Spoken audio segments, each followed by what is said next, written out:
Hello and welcome to Supposedly Fun. My name is Greg and I'm here today to do a Friday Reads video where I wrap up the week in reading and talk about any bookish things that have gone on in the world. Ordinarily, this is where I would tell you that if you would like to skip over the chatty portion of the video, you can do so with a timestamp that will be in the description box down below, but there's going to be no timestamp this week because I'm just going to jump right to the Friday Reads. After this one thing, I lost Teddy. I tried to start filming this video with him and he was really restless and a car went by and he was like, no. So he's sitting in front of the front window right now trying to figure out what's going on. The other thing real quick is just that October is Breast Cancer Awareness Month. So I'm wearing my pink t-shirt in honor of that. I haven't managed to wear it because with the election coming, I wore like vote t-shirt and, things like that. But my mother is a breast cancer survivor. My mother-in-law is a breast cancer survivor. Joel lost his mother to breast cancer, so it is an issue that is near and dear to our hearts. So I didn't want the month to get away without wearing pink for Breast Cancer Awareness Month. So, Friday Reads.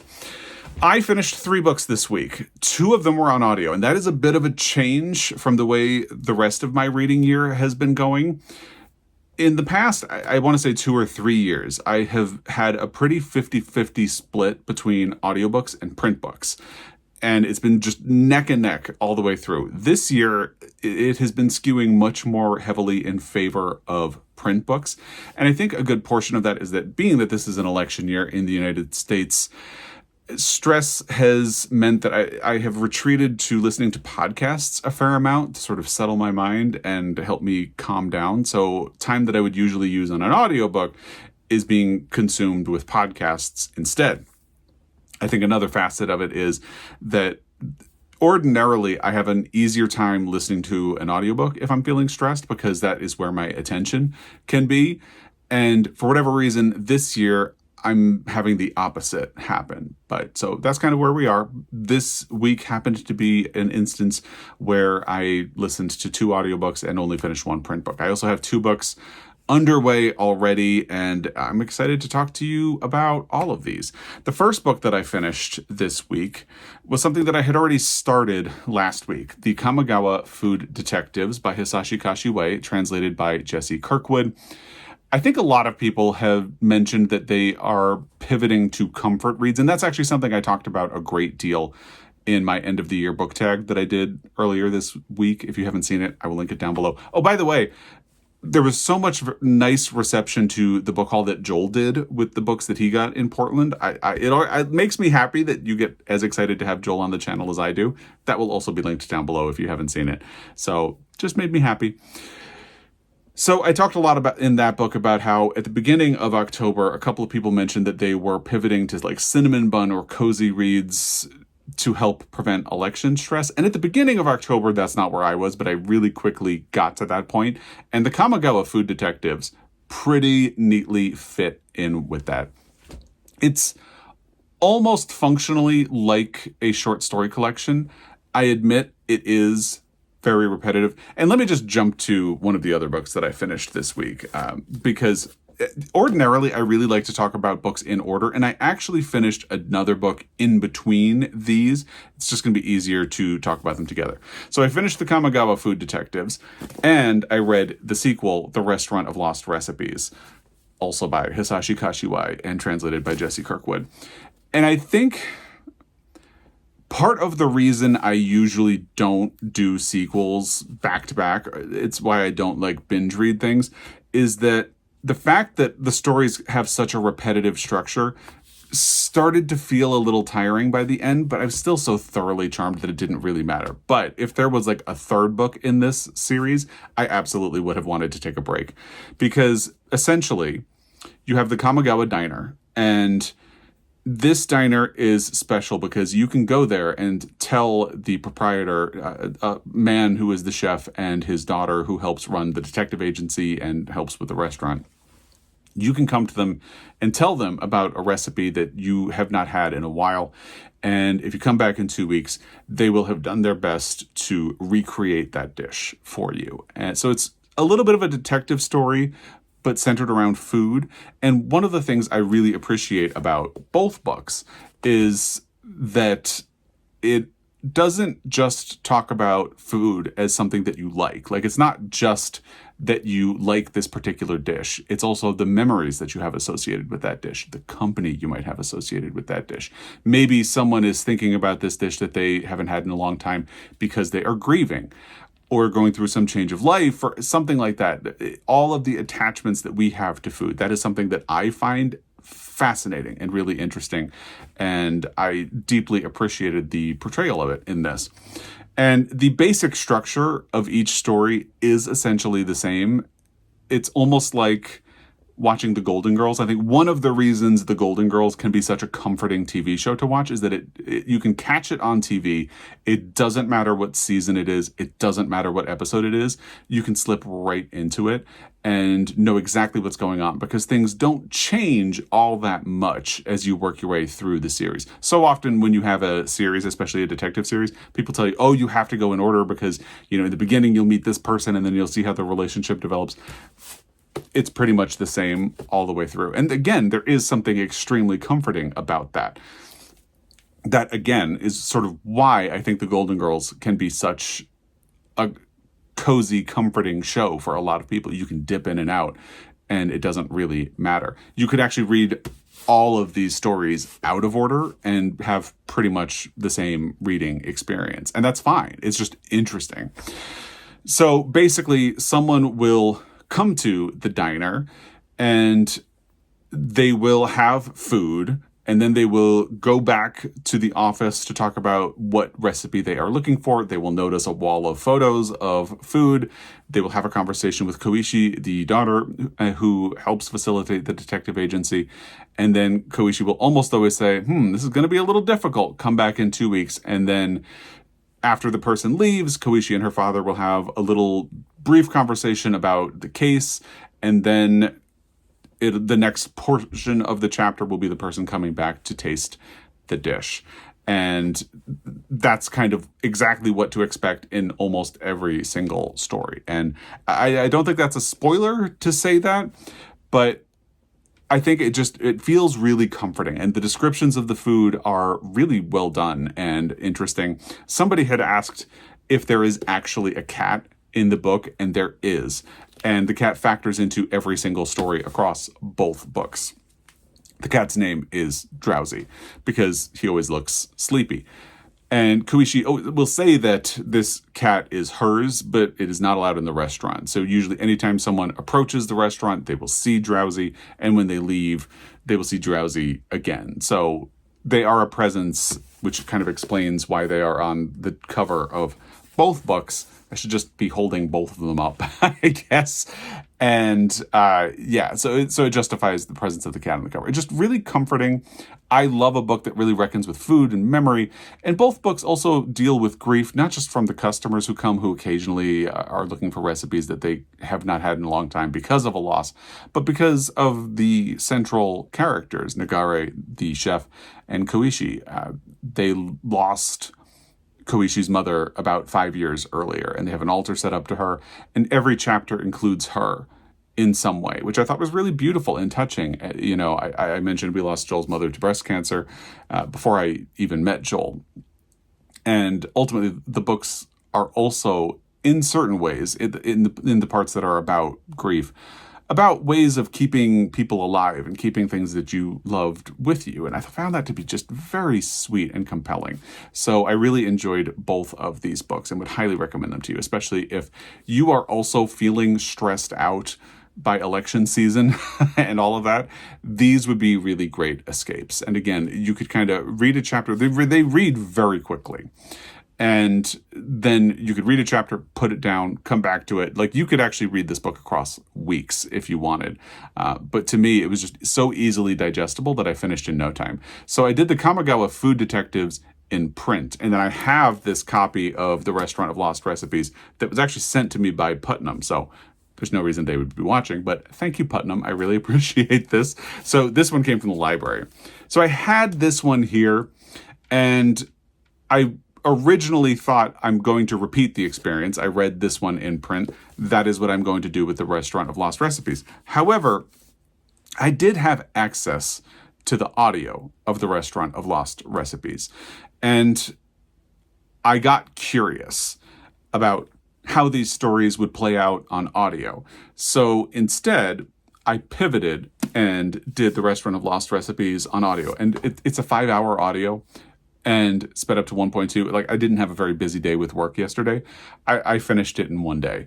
So they both read or listen extremely quickly. And it was interesting to read one and do the audio of the other. Both experiences were very positive. I feel like it ultimately will come down to you which way you would like to go. For instance, and that's different from, say, like Tom Lake by Ann Patchett. I'm willing to believe if you read the physical book, you're still going to have a good experience of it. But when you hear Meryl Streep read it, it brings it to another level. Same for Lin-Manuel Miranda reading Aristotle and Dante Discover the Secrets of the Universe and Aristotle and Dante Dive into the Waters of the World. Another level. Sissy Spacek reading To Kill a Mockingbird. Fantastic. But of course, To Kill a Mockingbird is a great book on its own. So I feel like it really depends on whichever way you would prefer to consume, because I had a very good experience with both. They read very quickly in both formats, so that was lovely. Anyway, so that was the first book that I finished. And as I said, the next book that I'm going to talk about is actually the book that I finished in between these. It's just a lot easier to talk about both of these together. So that's what I'm doing.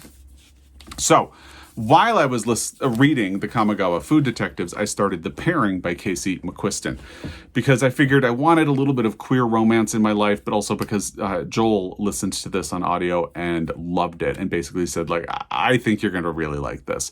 So I read it and I did love it. Joel was right. Casey McQuiston wrote Red, White, and Royal Blue, which was a very popular romantic queer romance novel a couple of years ago that was adapted into a film adaptation. The film adaptation is adorable.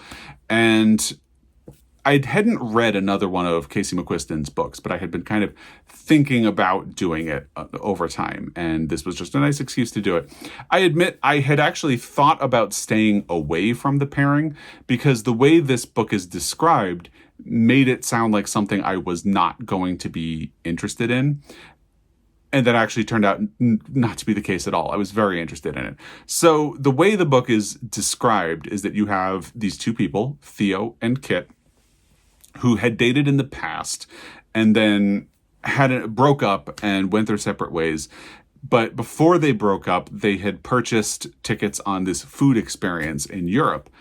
And they both kind of delayed, and now it's at the point where the tickets that they had purchased are about to expire if they don't use them. So Theo goes on the trip, and what do you know? Kit has also decided to use the ticket before it expires. So you have exes that are on this food experience traveling across Europe. A food experience across Europe also really appeals to me, you can guess. And it really appealed to Joel as well. And you'll get his perspective on it when we do our monthly wrap-up, which is coming soon. I hadn't realized that October is almost over, but October is almost over. I don't know where time goes. The thing that kind of turned me off in the description is that, so once Theo and Kit are on this expedition together, the way it's described, in order to prove how okay they are being in the same in their own presence, they form a competition to see who can sleep with the most people as they travel across Europe. And I immediately thought, that sounds kind of toxic, kind of gross. I am not into that. The idea of people competing to see who can sleep with more people as they travel around, not for me. So this is a book I probably would not have read without the influence of other people. Danny, that bookish bear on Instagram, read it first and really liked it. And that is actually what inspired Joel to read it. And then Joel liking it carried over to me. And although that is essentially the premise of the book, that Theo and Kit end up on the same food experience and they do form a competition to see who can sleep with more people as they travel across, it oddly doesn't feel like when you describe the book and that's the whole point, you would think that is the focus of the book. And it's actually not. It's there, but it's not as problematic or gross or toxic, because it's definitely there. I don't want to downplay it. It's there, and it is a big part of at least the first half of the book. And then the story kind of spins out from there, but it doesn't feel as gross to me as it sounded to me when I initially heard about the book.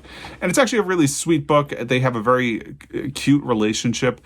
I loved the fact that Theo, during the course of the book, decides to try out being non-binary. And the way it is handled in the book feels very sweet and open and honest. And I love romance books that are really about characters forming these deep and profound and trusting relationships and forming healthy relationships and coming to understand things about themselves through the prism of this relationship. And this book sort of ticks all of those boxes for me. And I ended up really enjoying it, even though the premise of it made me think, oh, that is not going to be something I would enjoy. No, it was. It was really cute. I will say, if spice is a concern for you, it's a very spicy cinnamon bun. Like, it has all of the cinnamon bun stuff going on, but it also has a lot of sex. And you can probably guess that from the premise of the book itself, that the fact that they are engaging in a contest to see who can sleep with more people means that there is a fair amount of sex, and there is a lot of description of sex in the book. So it's a spicy cinnamon roll, but it is a cinnamon bun. Nonetheless, I keep moving back and forth between saying cinnamon roll and cinnamon bun. I'm just going to try to stick with cinnamon bun. But yeah, so it ticks all of those cozy, comforting cinnamon bun romance vibes.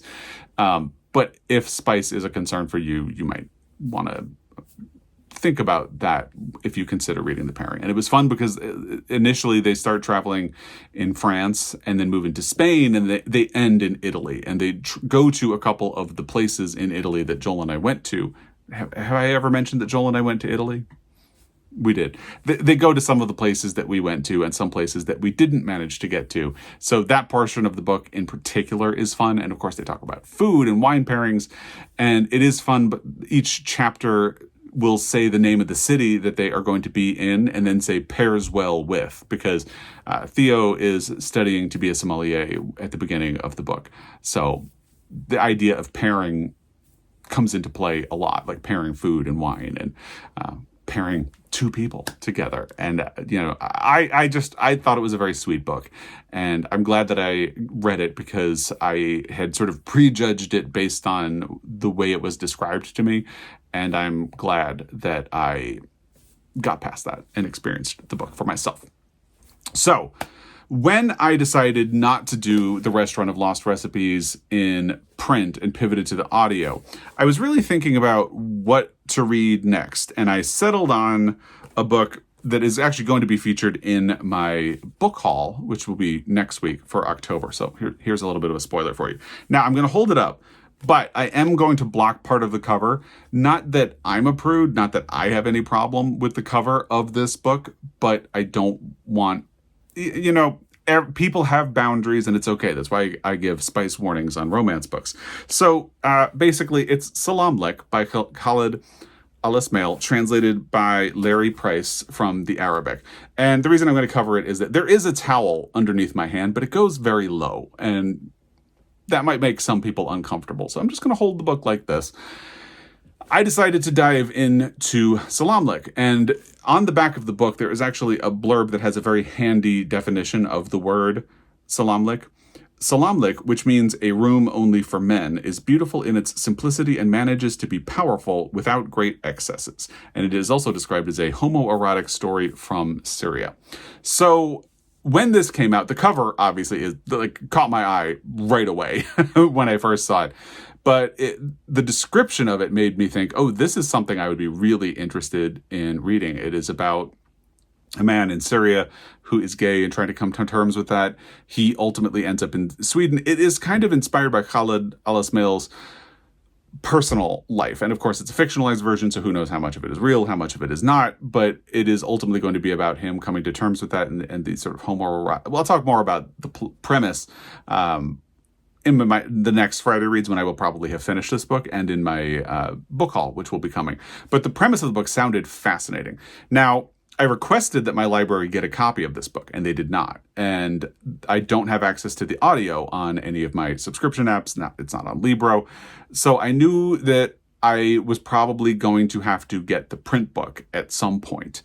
And I had been considering ordering it. And then when Joel and I bought our tickets to Portland, something in me said, Powell's is probably going to have that. Not that you want to test bookstores, but I had a feeling. I was like, okay, let's test Powell's and see if they have this book in stock. If they have it in stock, it's meant to be. Well, they had this in stock. And that is one thing I talk a fair amount about on this channel, supporting books that you would like to see more of, the type of stories you would like to see more of, the authors you would like to see more work from. And for that reason, I wanted to purchase a copy of this, like spend money at Powell's to say, yes, this is a type of book that I would like to read. Thank you for carrying it. And thank you to the publisher for getting it out into the world. So I am only 20 pages into the book so far. The first 20 pages have been fascinating because you have our protagonist who the beginning is set in the year 2000, and he is in a dorm room, which is referred to as a salam, like it's men. And it kind of gives an explanation of the cover, like almost right away, because in this room, this haven that's men only, the other students walk around without shirts on, in their underwear, naked, with towels that are hanging down, exposing a lot of, their their lower abdomen, let's say. And he meets the man who has the room next to him, and it becomes fascinated. So that's the first 20 pages of the book. And so far I am enthralled and can't wait to go further. And really, I think it's because I have leaned so hard into cozy reading in the rest of October that I am feeling up to reading what ultimately, this is also a book that's going to deal with brutality and is going to deal with violence and repression and some pretty heavy topics. So it's because I've been doing a lot of this cozy reading that I felt up to the task of tackling Salamlik at the moment. So that is what I am doing right now. And then just today, so it's Friday is the day that I am filming this. Thursday, I had started and finished The Restaurant of Lost Recipes. So I needed an audiobook today, and I had been thinking about reading or listening to a book called Fall for Him by Andy Burke last week. And it ended up getting delayed because I decided to do The Pairing by Casey McQuiston instead. Joel is actually listening to Fall for Him by Andy Burke right now. He should be finishing it today as he is traveling home. And I decided, why wait for feedback? I need something to read anyway. So I started it this morning. So this is one of those queer romance books where the protagonists don't like each other in the beginning. One of them is renting an apartment and fixing it up for his uncle. The other one's living in an apartment beneath the other guy. And there's a leak, and he literally falls through the ceiling into the apartment of the other man, who has this big dog that he has been taking care of for a family friend. And the HOA rules say you can't have a dog. And the nature of the disrepair that the apartment had fallen into, and between the dog and that, they decide, we need to keep this hidden. So let's work together to try to hide the fact that we are repairing the apartment and that we have a dog. And of course, as they get to know each other and as time goes, sparks fly. So far, it has been a pretty cute book. I want to say only about 25% of the way into it. So there's still a good way to go, but it is, again, kind of hitting all those cinnamon bun vibes that I am needing right now. So the only other thing I've done this week is I watched a movie called His Three Daughters on Netflix. And that I really enjoyed. It was catnip for my soul because it's a complicated family story, check. It's about complicated familial dynamics, check. It's about how difficult it is to put a life into context or perspective, check. And I really enjoyed it. And the performances from the three actresses in it, Natasha Lyonne, Elizabeth Olsen, and Carrie Coon, are just really good. So that is on Netflix in the United States, and I enjoyed it. It's an hour and 46 minutes. It is heavily about death because the premise of it is that you have these three sisters who come together to take care of their father, who has returned to the home in hospice care. Like, basically, they're preparing to say goodbye to him. and they are sorting through dynamics of their relationship. They're trying to figure out how to close out his life. Like, one of the recurring things is that one of the sisters is trying to write an obituary for him. And so if grief, like, or anything like that is difficult for you at this time, stay away. But I thought it was a really interesting and well-performed movie, so I thought I would just mention that as well. That about does it for this Friday Reads video. I'd love to hear what you've been up to, reading, watching, loving, all that stuff in the comment section down below. As always, I really appreciate your time, and I will be back. Until next time, happy reading.